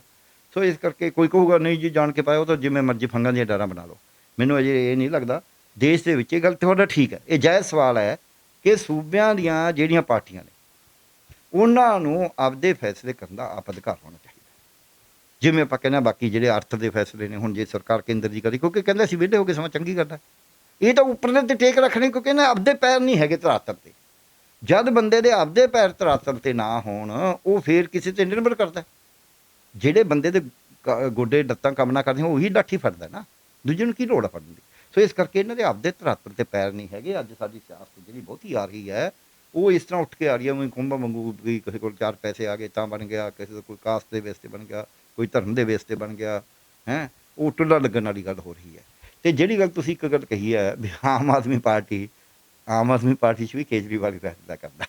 ਜਦੋਂ ਹੁਣ ਕੋਈ ਵੀ ਵਿਅਕਤੀ, ਚਾਹੇ ਉਹ ਦਲਿਤ ਹੈ, ਚਾਹੇ ਉਹ ਜੱਟ ਸਿੱਖ ਹੈ, ਚਾਹੇ ਕੋਈ ਵੀ ਹੈ, ਜਦੋਂ ਕਿਸੇ ਵੀ ਧਰਮ ਦੇ ਉੱਤੇ ਜਾ ਕੇ ਸਿਆਸੀ ਪਾਰਟੀਆਂ ਪੱਤਾ ਖੇਡਦੀਆਂ ਨੇ ਤਾਂ ਲੱਗਦਾ ਵੀ ਲੋਕ ਵੀ ਉਸੇ ਤਰੀਕੇ ਨਾਲ ਵੋਟ ਕਰਨੀ ਸ਼ੁਰੂ ਕਰ ਦਿੰਦੇ ਨੇ ਵੀ ਠੀਕ ਹੈ, ਇਹਦਾ ਸਾਡਾ ਵਰਗ ਦਾ ਬੰਦਾ, ਅਸੀਂ ਇਹਨੂੰ ਵੋਟਾਂ ਪਾਵਾਂਗੇ, ਸਾਡੇ ਵਰਗ ਦਾ ਬੰਦਾ ਅਸੀਂ ਵੋਟਾਂ ਪਾਵਾਂਗੇ। ਉੱਥੇ ਜਾ ਕੇ ਪੰਜਾਬ ਨੂੰ ਪਿੱਛੇ ਛੱਡਦੇ ਹਾਂ, ਅਸੀਂ ਇਹਦੀ ਜਾਤੀ ਨੂੰ ਅੱਗੇ ਲੈ ਜਾਂਦੇ ਹਾਂ ਵੀ ਸਾਡੀ ਜਾਤੀ ਦਾ ਵਿਅਕਤੀ ਅਸੀਂ ਇਹਨੂੰ ਵੋਟਾਂ ਪਾਵਾਂਗੇ। ਇਹ ਗੱਲ ਤਾਂ ਤੁਹਾਡੀ ਠੀਕ ਹੈ, ਪਰ ਇਹਨੂੰ ਮੈਂ ਉਲਟ ਪਾਸੋਂ ਪੇਸ਼ ਕਰਦਾ। ਉਹ ਆਏ ਨਹੀਂ ਵੀ ਲੋਕ ਐਂ ਸੋਚਦੇ ਨੇ, ਲੋਕਾਂ ਨੂੰ ਸੋਚਣ ਲਾਇਆ ਜਾਂਦਾ। ਜਿੱਦਾਂ 47 ਦੇ ਵਿੱਚ ਮਾਰਕਾਟ ਹੋਈ ਹੈ, ਲੋਕ ਨਹੀਂ ਮਾਰਕਾਟ ਕਰਨਾ ਚਾਹੁੰਦੇ ਸੀ। ਇੱਕ ਕਹਾਣੀ ਹੈ ਉਹਦੇ ਵਿੱਚ ਨਾ, ਇੱਕ ਬੱਚੇ ਨੂੰ ਮਾਰ ਦਿੰਦਾ ਇੱਕ ਸਾਈ ਸਤੰਗੇ ਵਾਲਾ, ਅਤੇ ਉਹ ਦੇਖ ਲੈਂਦੇ ਨੇ, ਗਵਾਹੀ ਹੁੰਦੀ ਹੈ ਕੋਰਟ ਦੇ ਵਿੱਚ। ਬੱਚੇ ਦਾ ਬਾਪ ਕਹਿੰਦਾ ਜੀ ਇਹਨੇ ਨਹੀਂ ਮਾਰਿਆ। ਉਹ ਅਦਾਲਤ ਕਹਿੰਦੀ ਹੈ ਵੀ ਜੱਜ ਸਾਹਿਬ ਕਹਿੰਦੇ ਨੇ ਵੀ ਇਹ ਸਭ ਨੇ ਦੇਖਿਆ। ਕਹਿੰਦਾ ਨਹੀਂ ਇਹਨੂੰ ਮਾਰਿਆ ਹੀ ਨਹੀਂ, ਇਹ ਤਾਂ ਕਹਿੰਦਾ ਇਹ ਬੱਚੇ ਨੂੰ ਰੋਜ਼ ਨਵਾਉਂਦਾ ਸੀ, ਛੱਡ ਕੇ ਆਉਂਦਾ ਸੀ, ਕੱਪੜੇ ਪਾਉਣ ਮੇਰੇ ਕੋਲ ਤਾਂ ਟਾਈਮ ਹੀ ਨਹੀਂ ਸੀ, ਇਹਨੂੰ ਸਾਂਭਦਾ ਸੀ। ਉਹ ਜੱਜ ਸਾਹਿਬ ਕਹਿੰਦੇ ਫਿਰ ਕਿਹਨੇ ਮਾਰਿਆ? ਜਦ ਤੁਸੀਂ ਲੋਕਾਂ ਦਾ, ਇੱਕ ਕਹਿੰਦੇ ਮੈਨੂਫੈਕਚਰਿੰਗ ਦੀ ਕੰਸੈਂਟ, ਲੋਕਾਂ ਦੀ ਰਾਏ ਬਣਾਉਣੀ, ਲੋਕਾਂ ਦੀ ਰਾਏ ਹੈ ਨਹੀਂ। ਆ ਪੀ ਕੇ ਜੀ ਕੇ ਸੀ ਕੇ ਇਸੇ ਕਰਕੇ ਆ ਰਹੇ ਨੇ ਕਿ ਲੋਕਾਂ ਦੀ ਰਾਏ ਬਣਾਉਂਦੇ ਨੇ ਵੀ ਨਹੀਂ ਆਹ ਨਹੀਂ, ਆਹ ਠੀਕ ਹੈ। ਇਸੇ ਕਰਕੇ ਉਹਨਾਂ ਦੇ ਅੰਦਰ ਜਿਵੇਂ BJP ਨੇ ਬੰਬ ਫਿੱਟ ਕਰ ਰੱਖਿਆ ਜ਼ਹਿਰਵਾਦਾ ਸੋ ਕਾਲਡ ਹਿੰਦੂਆਂ ਦੇ ਵਿੱਚ, ਇਸੇ ਤਰ੍ਹਾਂ ਹੀ ਮੁਸਲਮਾਨਾਂ ਦੇ ਪ੍ਰਤੀ। ਤੁਸੀਂ ਕਦੀ RSS ਦੇ ਕਿਸੇ ਬੰਦੇ ਨਾਲ ਗੱਲ ਕਰ ਲਓ, ਜ਼ਹਿਰ ਮਤਲਬ ਕੁੜੀ ਹੋਈ ਆ ਉਹਦੇ ਅੰਦਰ। ਅਤੇ ਇਸੇ ਤਰ੍ਹਾਂ ਹੀ ਸਿਆਸੀ ਪਾਰਟੀਆਂ ਧਰਮ ਦੀਆਂ, ਜਾਤਾਂ ਦੀਆਂ। ਮੈਂ ਇੱਕ ਸਵਾਲ ਹੈ ਮੇਰਾ, ਜੇ ਧਰਮ ਦੇ ਨਾਂ ਦੇ ਉੱਤੇ ਕਿਸੇ ਨੂੰ ਕੋਈ ਬੈਨੀਫਿਟ ਮਿਲਣਾ ਹੁੰਦਾ ਤਾਂ ਭਾਰਤ ਦੇ ਵਿੱਚ ਜਿਹੜੇ ਰਹੇ ਨੇ ਪ੍ਰਾਈਮ ਮਿਨਿਸਟਰ ਸਿਵਾਏ ਮਨਮੋਹਨ ਸਿੰਘ ਜੀ ਦੇ, ਸਾਰੇ ਹੀ ਹਿੰਦੂ ਰਹੇ, ਅਤੇ ਫਿਰ ਹਿੰਦੂ ਸੌਖੀ ਹੋ ਗਏ ਭਾਰਤ ਦੇ ਵਿੱਚ। ਦਲਿਤ ਰਾਸ਼ਟਰਪਤੀ 2 ਬਣ ਚੁੱਕੇ, ਇੱਕ ਹੁਣ ਨੇ ਮੌਜੂਦਾ, ਇੱਕ ਨਾਰਾਇਣਨ ਸਾਹਿਬ ਸੀ, ਬਹੁਤ ਹੀ ਪੜ੍ਹੇ ਲਿਖੇ, ਬਹੁਤ ਹੀ ਸਿਆਣੇ। ਫਿਰ ਦਲਿਤਾਂ ਦਾ ਭਲਾ ਹੋ ਗਿਆ। 25% ਅਫਸਰ ਦਲਿਤ ਨੇ, ਡਾਕਟਰ ਦਲਿਤ ਨੇ, IAS ਅਫਸਰ ਦਲਿਤ ਨੇ, IPS ਦਲਿਤ ਨੇ, ਬੈਂਕਾਂ 'ਚ ਦਲਿਤ ਨੇ, ਸਿੱਖਿਆ ਸੰਸਥਾਵਾਂ 'ਚ ਦਲਿਤ ਨੇ, ਯੂਨੀਵਰਸਿਟੀਆਂ 'ਚ ਦਲਿਤ ਨੇ। ਫਿਰ ਦਲਿਤਾਂ ਦੇ ਬੱਚੇ ਪੜ੍ਹ ਗਏ। ਮਿਨਿਸਟਰ ਦਲਿਤ ਨੇ, ਫਿਰ ਉਹਨਾਂ ਮਿਨਿਸਟਰ ਜਿਹੜੇ ਮਹਿਕਮੇ ਦੇ ਮਿਨਿਸਟਰ ਨੇ, ਉਹਨਾਂ ਦਾ ਜਿਹੜੇ ਦਲਿਤਾਂ ਦੇ ਕੰਮ ਸੀ ਫਿਰ ਹੋ ਗਏ। ਸੋ ਇਸੇ ਤਰ੍ਹਾਂ ਹੀ ਸਿੱਖ, ਪੰਜਾਬ ਦੇ ਵਿੱਚ ਹਰ ਵਾਰੀ ਸਿੱਖ ਮੁੱਖ ਮੰਤਰੀ ਰਿਹਾ ਸਿਵਾਏ 2 ਨੂੰ ਛੱਡ ਕੇ। ਜਿਹੜੇ ਹੁਣ ਵਾਲੇ ਨੇ ਉਹਨੂੰ ਜੇ ਕਾਸਟ ਵਿੱਚੋਂ ਕੱਢ ਦਈਏ ਹੈ ਤਾਂ ਉਹ ਸਿੱਖੀ। ਐਂ ਤਾਂ ਗਿਆਨੀ ਜੈਲ ਸਿੰਘ ਵੀ ਬੈਕਵਰਡ ਕਲਾਸ 'ਚੋਂ ਸੀਗੇ, ਪਰ ਸਿੱਖ ਰਹੇ ਨੇ। ਹਿੰਦੂ ਤਾਂ ਸਿਰਫ 2 ਵਾਰੀ, ਜਦ ਪਹਿਲਾਂ ਸੀਗਾ ਗੋਪੀ ਚੰਦ ਭਾਰਗਵ ਜਾਂ ਫਿਰ ਕਾਮਰੇਡ ਰਾਮ ਕਿਸ਼ਨ ਸੀਗੇ। ਪਰ ਕੀ ਸਿੱਖਾਂ ਨੂੰ ਸਹੂਲਤ ਹੋ ਗਈ? ਕੀ ਸਿੱਖ ਸੌਖੇ ਨੇ? ਕੀ ਕਿਸਾਨਾਂ ਦੀ ਜ਼ਮੀਨਾਂ ਵਿਕਣੋਂ ਹਟ ਗਈਆਂ? ਕਿਸਾਨਾਂ ਦੇ ਸੁਈਸਾਈਡ ਕਿਉਂ ਹੋਏ ਨੇ? ਸਿੱਖ ਮੁੱਖ ਮੰਤਰੀ ਰਹੇ ਨੇ ਨਾ। ਔਰ ਉਹਨਾਂ ਸਿੱਖ ਮੁੱਖ ਮੰਤਰੀ ਤੋਂ ਸਭ ਤੋਂ ਲੰਬੀ ਪਾਰੀ ਸਿੱਖ ਮੁੱਖ ਮੰਤਰੀ ਬਤੌਰ ਪ੍ਰਕਾਸ਼ ਸਿੰਘ ਬਾਦਲ ਜੀ ਦੀ ਰਹੀ ਹੈ। ਪ੍ਰਕਾਸ਼ ਸਿੰਘ ਬਾਦਲ ਜੀ 5 ਵਾਰੀ ਮੁੱਖ ਮੰਤਰੀ ਬਣੇ। 70 ਦੇ ਵਿੱਚ ਬਣੇ, 78 ਦੇ ਵਿੱਚ ਬਣੇ, ਅਤੇ ਉਸ ਤੋਂ ਬਾਅਦ 98 'ਚ ਬਣੇ, 2007 'ਚ ਬਣੇ, 2012 'ਚ ਬਣੇ। ਫਿਰ ਸਿੱਖਾਂ ਦੀਆਂ ਮੁਸ਼ਕਲਾਂ ਹੱਲ ਹੋ ਗਈਆਂ। ਸਿੱਖਾਂ ਦੀਆਂ ਹੋ ਗਈਆਂ, ਚਲੋ ਛੱਡੋ ਕਿਸਾਨਾਂ ਦੀਆਂ, ਸਿੱਖਾਂ ਦੀਆਂ ਮੁਸ਼ਕਲਾਂ ਹੱਲ ਹੋ ਗਈਆਂ, ਸਿੱਖਾਂ ਨੂੰ ਇਨਸਾਫ ਮਿਲ ਗਿਆ। ਸੋ ਇਹ ਕਹਿਣਾ ਕਿ ਸਿੱਖ ਮੁੱਖ ਮੰਤਰੀ, ਕਿ ਜਿਹੜਾ ਸਿੱਖ ਇੱਕ ਕਾਰਖਾਨਾ ਹੈ ਉਹ ਸਿੱਖ ਦਾ ਹੈ, ਉੱਥੇ ਸਿੱਖ ਜਿਹੜੇ ਮਜ਼ਦੂਰ ਨੇ ਉਹਨਾਂ ਨੂੰ ਜ਼ਿਆਦਾ ਦਿਹਾੜੀ ਮਿਲਦੀ ਹੈ। ਇੱਕ ਹਿੰਦੂ ਦੀ ਕੋਠੀ ਬਣ ਰਹੀ ਹੈ, ਉੱਥੇ ਹਿੰਦੂ ਮਜ਼ਦੂਰ ਕਰ ਰਹੇ ਨੇ, ਕੁਝ ਸਿੱਖ ਵੀ ਨੇ। ਕੀ ਹਿੰਦੂਆਂ ਨੂੰ ਜ਼ਿਆਦਾ ਮਜ਼ਦੂਰੀ ਦਿੰਦਾ ਉਹ ਵੀ, ਕਿਉਂਕਿ ਹਿੰਦੂ ਦੀ ਕੋਠੀ ਆ ਉਹ? ਮੈਨੂੰ ਕਿਤੇ ਤਾਂ ਦੱਸ ਦਿਓ ਨਾ ਵੀ ਆਹ ਜੀ ਆਹ ਦਲਿਤ ਹੈ, ਮੁਸਲਮਾਨ। ਕਿੰਨੇ 3 ਰਾਸ਼ਟਰਪਤੀ ਮੁਸਲਮਾਨ ਰਹਿ ਚੁੱਕੇ, ਫਿਰ ਮੁਸਲਮਾਨਾਂ ਨੂੰ ਇਨਸਾਫ ਮਿਲ ਗਿਆ।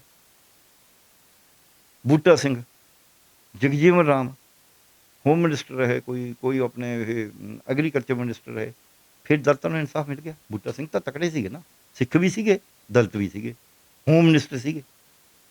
ਔਰ ਉਹਨਾਂ ਨੇ ਜਿਹੜਾ ਅਕਾਲ ਤਖਤ ਉਹਨੂੰ, ਜਿਹੜੇ ਸੰਤਾ ਸਿੰਘ ਨੇ ਢਾਇਆ ਅਕਾਲ ਤਖਤ, ਜਦ ਤਹਿਸ ਨਹਿਸ ਕਰਿਆ ਇੰਡੀਅਨ ਆਰਮੀ ਨੇ ਅਤੇ ਇੰਡੀਅਨ ਸਟੇਟ ਨੇ, ਮੈਂ ਕਹਾਂਗਾ ਉਹ ਬਣਾਇਆ ਕਿਹਨੇ? ਸੰਤਾ ਸਿੰਘ ਨੇ। ਉਹ ਤਾਂ ਨਿਹੰਗ ਸੀ, ਉਹ ਤਾਂ ਗੁਰੂ ਦੀ ਲਾਡਲੀ ਫੌਜ ਕਹਿੰਦਾ ਸੀ ਆਪਣੇ ਆਪ ਨੂੰ। ਬਣਾਇਆ ਵੀ ਬੂਟਾ ਸਿੰਘ ਦੇ ਕਹੇ ਤੋਂ, ਪਰ ਸਿੱਖਾਂ ਨੇ ਉਹਨੂੰ ਢਾਤਾ, ਸਿੱਖ ਸੰਗਤ ਨੇ ਢਾਤਾ ਵੀ ਅਸੀਂ ਨਹੀਂ ਮੰਨਦੇ। ਕੁੰਜਣ ਕਹਾ ਬੜਾ ਸੋਹਣਾ ਬਣਿਆ ਹੋਇਆ, ਕਹਿੰਦਾ ਖੀਰਾਂ ਨਾਲ ਭਰੇ ਕਿਸਕਾਰੇ ਮੁਖੜੇ ਦਿਲ ਦਲਗੀਰਾਂ ਦੇ, ਕਰ ਗੁਜਰਾਨ ਸੁਤੰਤਰਤਾ ਦੇ ਵਿੱਚ ਪਹਿਨ ਗੋਦੜੇ ਲੀਰਾਂ ਦੇ। ਅਸੀਂ ਗੋਦੜੇ ਲੀਰਾਂ ਦੇ ਪਹਿਨ ਸਕਦੇ ਹਾਂ, ਪਰ ਅਸੀਂ ਸੁਤੰਤਰਤਾ ਨਹੀਂ ਛੱਡ ਸਕਦੇ।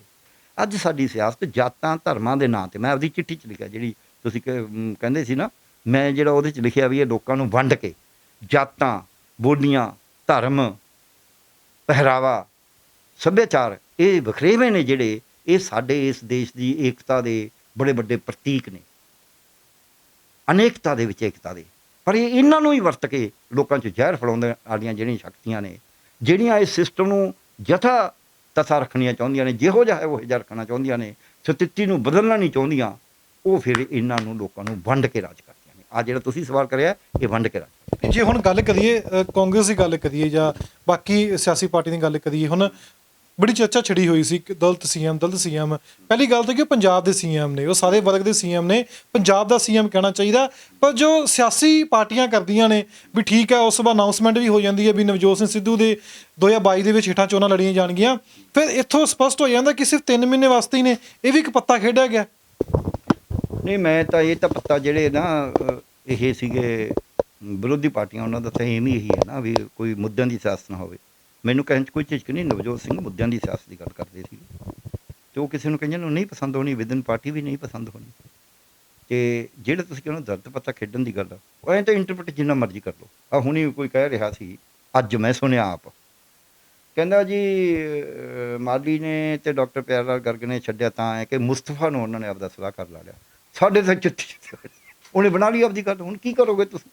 ਕਿਸੇ ਨੇ ਮੈਂ ਸਟੇਟਮੈਂਟ ਦਿੱਤੀ ਹੈ ਵੀ ਕਰਾਚੀ ਰਾਹੀਂ ਜੇ ਵਪਾਰ ਹੋ ਸਕਦਾ ਤਾਂ ਪਾਕਿਸਤਾਨ ਰਾਹੀਂ, ਇੱਧਰ ਬਾਘੇ ਰਾਹੀਂ ਕਿਉਂ ਨਹੀਂ ਹੋ ਸਕਦਾ? ਫਿਰ ਮੈਂ ਕਰਿਆ ਵੀ ਜਿਹੜਾ ਕੈਪਟਨ ਸਾਹਿਬ ਕਹਿੰਦੇ ਨੇ ਕਿ ਮੈਂ ਅੰਦਰ ਘੁਸ ਕੇ ਕਰ ਆਊਂਗਾ, ਆ ਮਮਤਾ ਬੈਨਰਜੀ ਨੇ ਜਾਣਾ ਸੀ ਇਟਲੀ, ਭਾਰਤ ਸਰਕਾਰ ਨੇ ਮਨਜ਼ੂਰੀ ਨਹੀਂ ਦਿੱਤੀ। ਉਹ ਭਾਈ, ਤੁਹਾਨੂੰ ਬਾਹਰ ਦੇ ਦੇਸ਼ 'ਚ ਜਾਣ ਦੀ ਮਨਜ਼ੂਰੀ ਤਾਂ ਭਾਰਤ ਸਰਕਾਰ ਦਿੰਦੀ ਹੈ, ਤੁਸੀਂ ਆਪਦੀਆਂ ਇੱਥੇ ਆਪਦੀ ਪੁਲਿਸ ਕਿਵੇਂ ਭੇਜ ਦੋਗੇ ਪਾਕਿਸਤਾਨ 'ਚ ਵੀ ਜਾ ਕੇ ਲੜਾਈ ਕਰ? ਤੁਸੀਂ ਕਿਉਂ ਇਹੋ ਜਿਹੇ ਗਲਤ ਕਰ ਰਹੇ ਹੋ? ਦੂਜੀ ਗੱਲ, ਤੁਸੀਂ ਜਦ ਇਹ ਗੱਲ ਕਹਿੰਦੇ ਹੋ ਤਾਂ ਇਹਦਾ ਮਤਲਬ ਤੁਹਾਨੂੰ ਇੰਡੀਅਨ ਆਰਮੀ 'ਚ ਕੋਈ ਯਕੀਨ ਨਹੀਂ, ਇੰਡੀਅਨ ਆਰਮੀ ਨੂੰ ਥੱਲੇ ਲਾ ਰਹੇ ਹੋ। ਜਦ ਮੈਂ ਤੁਹਾਨੂੰ ਕਹਾਂ ਵੀ ਤੇਰੇ ਡਾਕਟਰ ਦਾ ਇਲਾਜ ਠੀਕ ਨਹੀਂ ਆ, ਮੈਂ ਕਰਦਾ, ਇਹਦਾ ਮਤਲਬ ਮੈਂ ਤੇਰੇ ਡਾਕਟਰ ਨੂੰ ਮਾੜਾ ਕਹਿ ਰਿਹਾ। So Indian army, Indian navy, Indian air force, Indian military intelligence, ਉਹ ਸਭ ਕੁਝ ਕਰ ਰਹੇ ਨੇ। ਇਹ ਕਹਿੰਦੇ ਨਹੀਂ ਅਸੀਂ ਕਰਾਂਗੇ। ਮੈਂ ਇਹ ਗੱਲ ਕਹੀ ਆ ਵੀ ਸਾਨੂੰ ਇਹ ਨਹੀਂ ਕਰਨਾ ਚਾਹੀਦਾ। ਜੋ ਭਾਰਤ ਸਰਕਾਰ ਕਰੇ ਇਸ ਮਾਮਲੇ 'ਚ ਉਹਦੇ ਨਾਲ ਖੜਨਾ ਚਾਹੀਦਾ ਸਾਨੂੰ।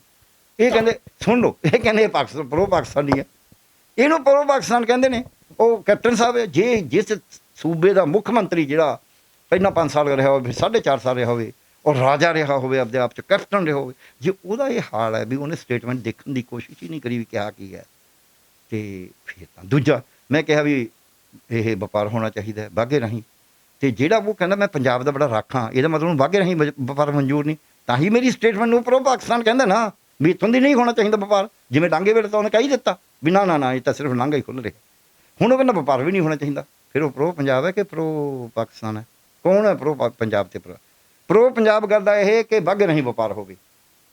ਇਹ ਪ੍ਰੋ ਪਾਕਿਸਤਾਨ ਨਹੀਂ ਹੈ, ਪਰ ਇੱਥੋਂ ਦੀ ਵਪਾਰ ਨਾ ਹੋਵੇ ਇਹ ਪ੍ਰੋ ਪਾਕਿਸਤਾਨ ਹੈ, ਕਿਉਂਕਿ ਪਾਕਿਸਤਾਨ ਦਾ ਕਰਾਚੀ ਵਾਲਾ ਵਪਾਰੀ ਚਾਹੁੰਦਾ ਕਿ ਉੱਧਰ ਦੀ ਹੋਵੇ। ਬੜਾ ਕਸ਼ਮੀਰ ਦੇ ਬਿਆਨ ਨੂੰ ਵੀ ਲੈ ਕੇ ਬੜਾ ਉਸ ਸਮੇਂ ਖਬਰਾਂ ਚੱਲੀਆਂ, ਕਸ਼ਮੀਰ ਦੇ ਬਿਆਨ ਨੂੰ ਵੀ ਬੜਾ ਬਵਾਲ ਮੱਚਿਆ ਸੀ ਕਿ ਤੁਸੀਂ ਵੀ ਅੱਜ ਵੀ ਉਸੇ ਬਿਆਨ ਤੇ ਕਾਇਮ ਹੋ। ਮੈਂ ਬਿਆਨ ਕਿਹੜਾ ਦਿੱਤਾ? ਮੈਂ ਤਾਂ ਕਹਿਣਾ ਅਸੀਂ ਤਾਂ ਜਾ ਕੇ ਆਏ ਹਾਂ, ਜਿੱਦੇ 370 ਸੀ ਉੱਥੇ ਪਤਾ ਕਰਨਗੇ ਸਾਨੂੰ ਮਾਧੋਪੁਰ ਹੈਡਵਰਕਸ ਤੇ ਰੋਕਤਾ, ਕੋਈ ਅੱਜ ਦੀ ਗੱਲ ਹੈ।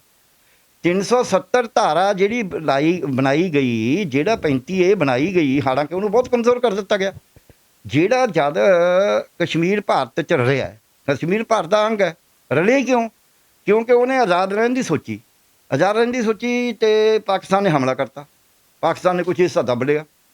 ਜਦੋਂ ਦੱਬ ਲਿਆ ਤਾਂ ਉਹਨਾਂ ਨੇ ਪੰਡਿਤ ਨਹਿਰੂ ਨੂੰ ਅਤੇ ਆਪਣੇ ਇੱਥੋਂ ਦੇ ਲਾਰਡ ਮਾਊਂਟ ਬੈਟਨ ਨੂੰ ਅਪਰੋਚ ਕਰਿਆ ਰਾਜਾ ਹਰੀ ਸਿੰਘ ਨੇ ਵੀ ਇਹ ਕੁਝ ਕਰੋ, ਇਹਨਾਂ ਨੇ ਕੋਈ ਸ਼ਰਤਾਂ ਦੇ ਅਧੀਨ ਕਰਿਆ। ਇਸੇ ਕਰਕੇ ਤੁਸੀਂ ਕਹਿੰਦਾ POK ਪਾਕਿਸਤਾਨ ਆਕੂਪਾਈਡ ਕਸ਼ਮੀਰ, ਉਹ ਜਿਹੜਾ ਹਿੱਸਾ ਉਹਨਾਂ ਨੇ ਦੱਬ ਰੱਖਿਆ ਹੈ ਉਹ ਸਾਡਾ, ਕਿਉਂਕਿ ਕਸ਼ਮੀਰ ਦੇ ਰਾਜੇ ਨੇ ਸਾਡੇ ਨਾਲ ਫੈਸਲਾ ਕਰ ਲਿਆ।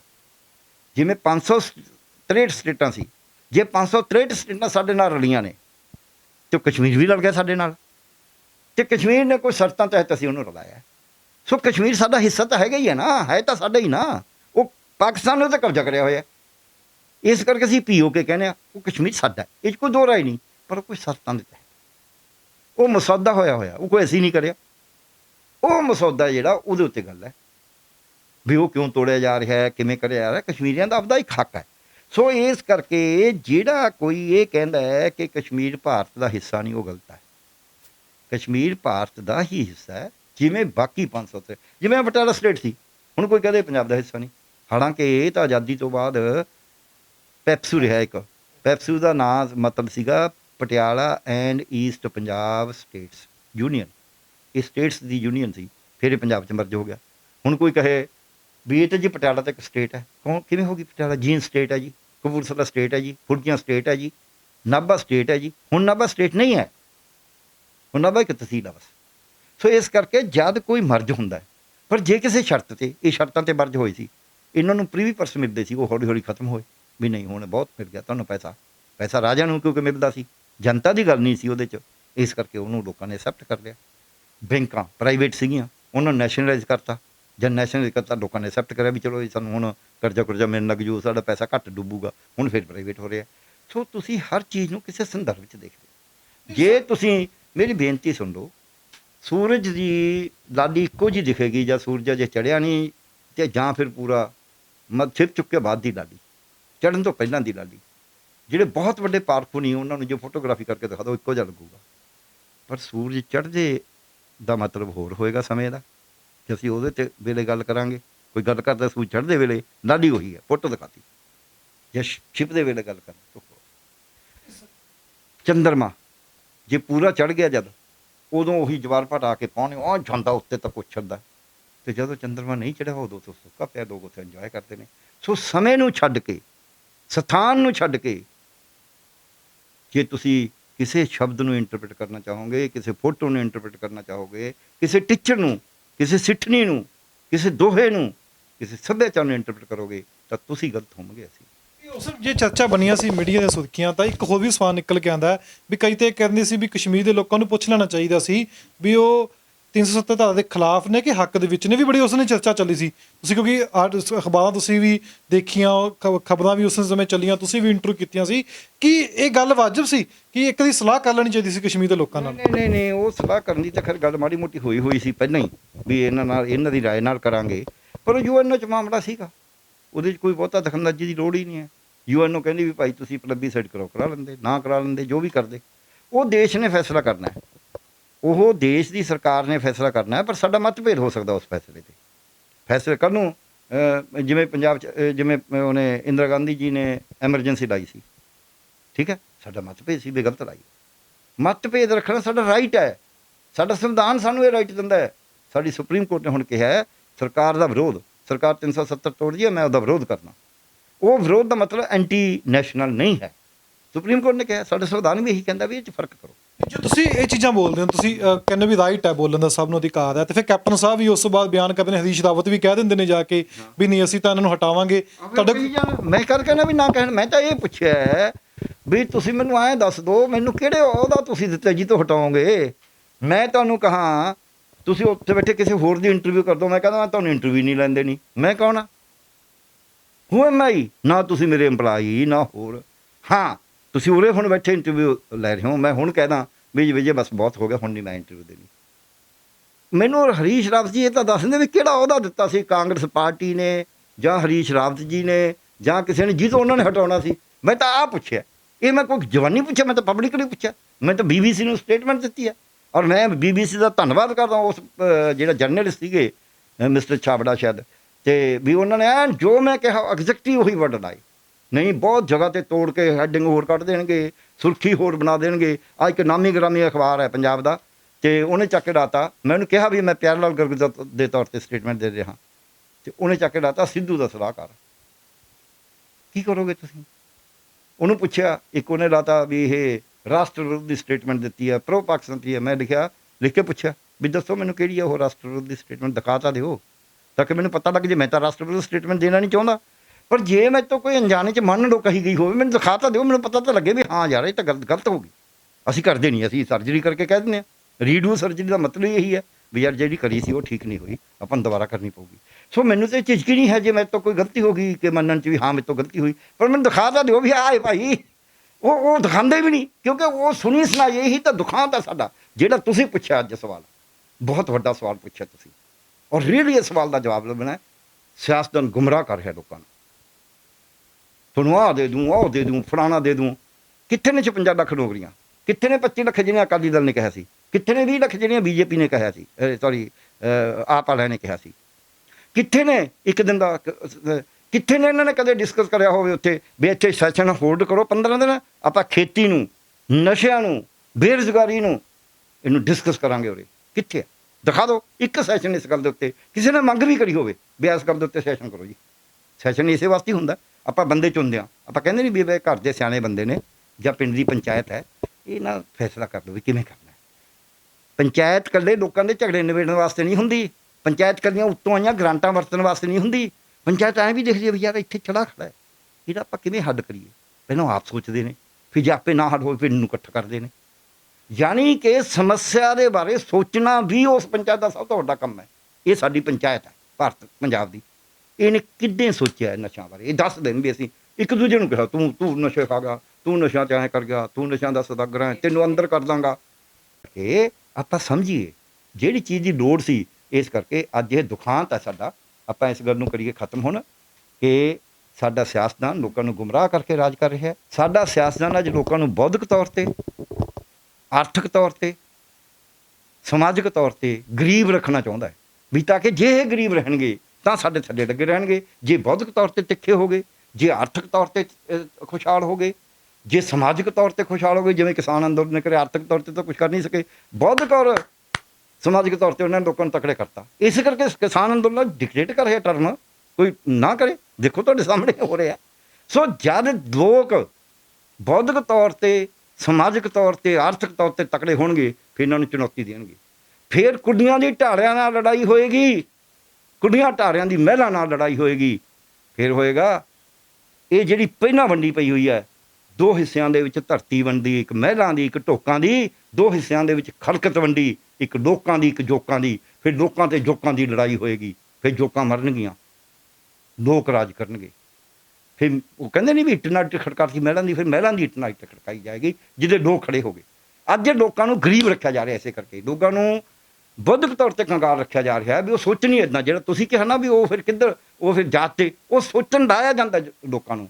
ਹੁਣ ਉਹ ਸੋਚੋਂ ਨਿਕਲ ਰਹੇ ਨੇ।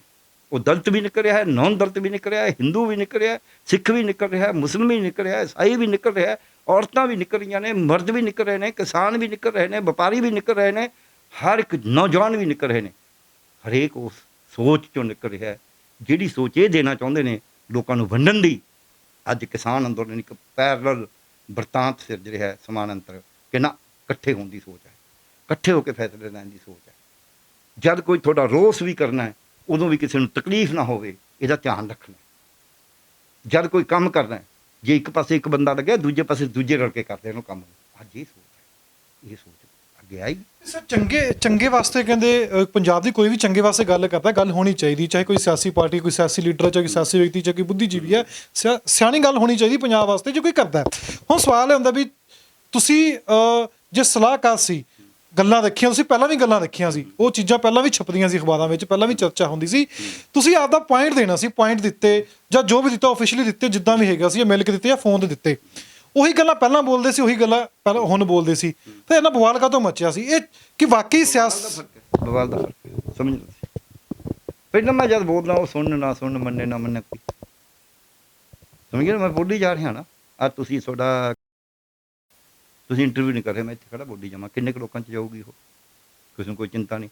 ਆਹ ਜਿਹੜਾ ਮੈਂ ਬੋਲਦਾ ਇਹ ਲੱਖਾਂ ਲੋਕਾਂ 'ਚ ਜਾਊਗੀ, ਇਹਦੀ ਚਿੰਤਾ ਹੈਗੀ, ਡੈਫੀਨੇਟਲੀ ਹੈਗੀ। ਉਹੀ ਗੱਲ ਉਹ ਹੈ, ਜਦ ਇੱਕ ਕਿਸੇ ਪਾਰਟੀ ਦਾ ਲੀਡਰ, ਉਹ ਫਿਰ ਉਹ ਪ੍ਰਧਾਨ ਹੋਵੇ ਜਾਂ ਕੋਈ ਮੁੱਖ ਮੰਤਰੀ ਜਾਂ ਕੋਈ ਮੰਤਰੀ, ਜਦੋਂ ਉਹ ਤੁਹਾਡੀ ਗੱਲ ਸੁਣਦਾ ਹੈ ਉਦੋਂ ਦੂਜਿਆਂ ਨੂੰ ਤਾਂ ਫਿਰ ਪੀੜਾ ਹੋਣੀਆਂ ਨੇ, ਕਿਉਂਕਿ ਉਹ ਸਟੇਟ ਪਾਵਰ ਹੌਲੀ ਹੌਲੀ ਬਣਦੀ ਜਾਂਦੀ ਹੈ।